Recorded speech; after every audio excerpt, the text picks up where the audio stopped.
Hi friends, welcome back to my channel. ముందుగా అయితే అందరికి నమస్కారం అండి. ఈరోజు స్పోర్ట్స్ పెన్షన్ గురించి ఒక లేటెస్ట్ అప్డేట్ అయితే రావడం జరిగిందండి.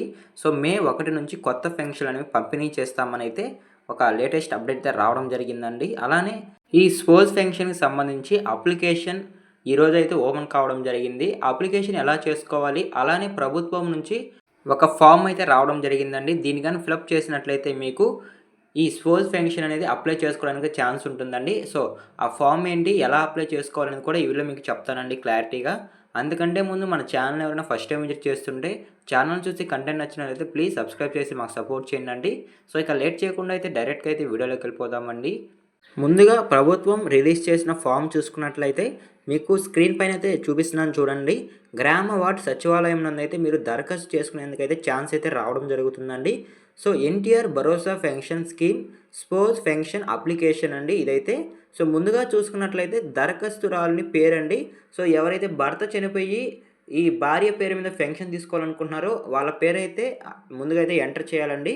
తర్వాత భర్త పేరు, అలానే ఆధార్ కార్డ్ నెంబర్ అయితే ఎంటర్ చేయాలి. దాంతోపాటు రేషన్ కార్డ్ నెంబర్ కూడా అక్కడైతే మీరు ఎంటర్ చేయాల్సి అయితే ఉంటుందండి. అలానే మీ యొక్క క్యాస్ట్ అండి. సో మీ కులం పేరు కూడా అనేది కూడా అక్కడ ఎంటర్ చేయాల్సి ఉంటుంది. అలానే ఉపకులం అండి, సంవత్సరం ఆదాయం అంటే మీరు సంవత్సరానికి ఎంత సంపాదిస్తున్నారనేది కూడా అక్కడ ఎంటర్ చేయాల్సి ఉంటుందండి. అలానే మీరు చిరునామా, ఏ ప్రదేశంలో ఉంటున్నారు, అలానే ఏ రాష్ట్రంలో ఉంటున్నారు అనేది కూడా అక్కడ ఎంటర్ చేయాల్సి ఉంటుంది. అలానే మరణించిన భర్త యొక్క వివరాలండి. సో ఇది ముఖ్యంగా అయితే ఎంటర్ చేయాల్సి అయితే ఉంటుందండి. ఎందుకంటే ఎవరైతే భర్త చనిపోయిన తర్వాత భార్య పేరు మీద పెన్షన్ తీసుకోవాలనుకుంటున్నారో అందుకే కాబట్టి ఈ మరణించిన భర్త యొక్క వివరాలు అయితే కరెక్ట్గా అయితే ఇవ్వాల్సి ఉంటుందండి. చూడండి ఒకసారి, పెన్షన్దారుని పేరు అంటే భర్త మరణించిన ఆయన పేరైతే అక్కడ ఎంటర్ చేయాలండి.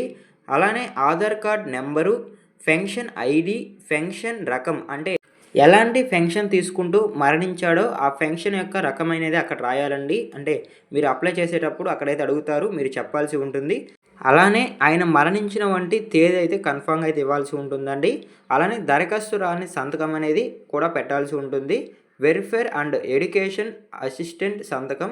సో మీరు సచివాలయంలో అప్లై చేసుకునేటప్పుడు గ్రామ ward verifier and educational assistant సంతకం అయితే ఇవ్వాల్సి ఉంటుంది. సో మీకు ఈ అప్లికేషన్ గురించి క్లారిటీగా అయితే అర్థమైంది అనుకుంటున్నానండి. సో ఈరోజు అయితే గ్రామ వార్డ్ సచివాలయంలో ఈ అప్లికేషన్ అనేది ఓపెన్ కావడం జరిగింది. ఎవరైనా భర్త చనిపోయి ఉంటే ఆ భార్య పేరు మీద పెన్షన్ తీసుకోవాలి అనుకుంటున్నారో వాళ్ళైతే ఈరోజు సచివాలయంకి వెళ్ళి అయితే వెరిఫికేషన్ అనేది చేయించుకోవచ్చండి. సో మీకు క్లారిటీగా అయితే అర్థమైంది అనుకుంటున్నాను. సో ఆంధ్రప్రదేశ్ ప్రభుత్వం నుంచి NTR Bharosa pension scheme sports pension application form అయితే ఇదేనండి. సో ఈ ఫామ్ కానీ ఫిలప్ చేసి మీరు ఇచ్చినట్లయితే స్పోర్ట్స్ పెన్షన్ అనేది మీకు అప్లై చేయడం జరుగుతుందండి. సో అప్లై చేసిన 1 మంత్ 2 మంత్లో అయితే మీకు ఈ స్పోర్ట్స్ పెన్షన్ అనేది ఇవ్వడం జరుగుతుంది. ఇది కేవలం 4000 పెన్షన్ మాత్రమేనండి. సో ఎవరైతే 4000 పెన్షన్ తీసుకుంటూ మరణించిన వాళ్ళు ఉంటారో వాళ్ళు మాత్రమే అప్లై చేసుకునేందుకు అయితే ఛాన్స్ అయితే ఉంటుందండి. సో మీకు క్లారిటీగా అయితే అర్థమైంది అనుకుంటున్నాను. అలానే ఇంకొక విషయం ఏంటంటే 2023 డిసెంబర్ 1 నుంచి 2024 అక్టోబర్ 31వ తేదీ వరకు ఎవరైనా దరఖాస్తు కనుక చేసుకొని ఉంటే ఈ స్వాజ్ పెన్షన్ల కోసం వాళ్ళకి మే 1 నుంచి కొత్త పెన్షన్లు అనేవి పంపిణీ చేయడం జరుగుతుందండి. సో ఈ దరఖాస్తులు వచ్చిన మొత్తం లిస్టు చూసుకున్నట్లయితే 89,788 ఈ స్వాజ్ పెన్షన్కి అయితే దరఖాస్తులు అయితే రావడం జరిగిందండి. ఈ దరఖాస్తులు ఎప్పటి నుంచి వచ్చాయనే విషయానికి కనుక వచ్చినట్లయితే 2023 నుంచి 2024 అక్టోబర్ 31వ తేదీ వరకు వచ్చిన దరఖాస్తులు అండి ఇవన్నీ అయితే. సో మీకు క్లారిటీగా అయితే అర్థమైంది అనుకుంటున్నాను. అలానే దరఖాస్తు చేసుకున్న స్వాజ్ పెన్షన్లకు ప్రభుత్వం అయితే ఆమోద ముద్ర అయితే వేయడం జరిగింది. ఇప్పటికే పెన్షన్ల మంజూరీపై ఏర్పాటు చేసిన మంత్రివర్గ ఉప సంఘం ప్రభుత్వానికి అయితే నివేదికనైతే అందజేయడం జరిగిందండి. సో అర్హులందరికీ మే 1 నుంచి కొత్త పెన్షన్ అనేవి పంపిణీ చేయడం జరుగుతుంది. అలానే ఈ స్వాజ్ పెన్షన్ల కోసం అయితే కొంత బడ్జెట్ అనేది కూడా కేటాయించడం జరిగిందండి. మామూలు పెన్షన్లతో పోలిస్తే మరి కొంచెం ఎక్కువ అమౌంట్ పడేటట్లు అయితే ఉందని ప్రభుత్వం అయితే క్లారిటీగా అయితే ఎక్స్ప్లెయిన్ చేయడం జరుగుతుందండి. దాదాపు 250 కోట్ల పైగా అదనపు భారాన్ని అయితే మోస్తున్నట్లయితే ప్రభుత్వం చెప్పడం జరుగుతుందండి.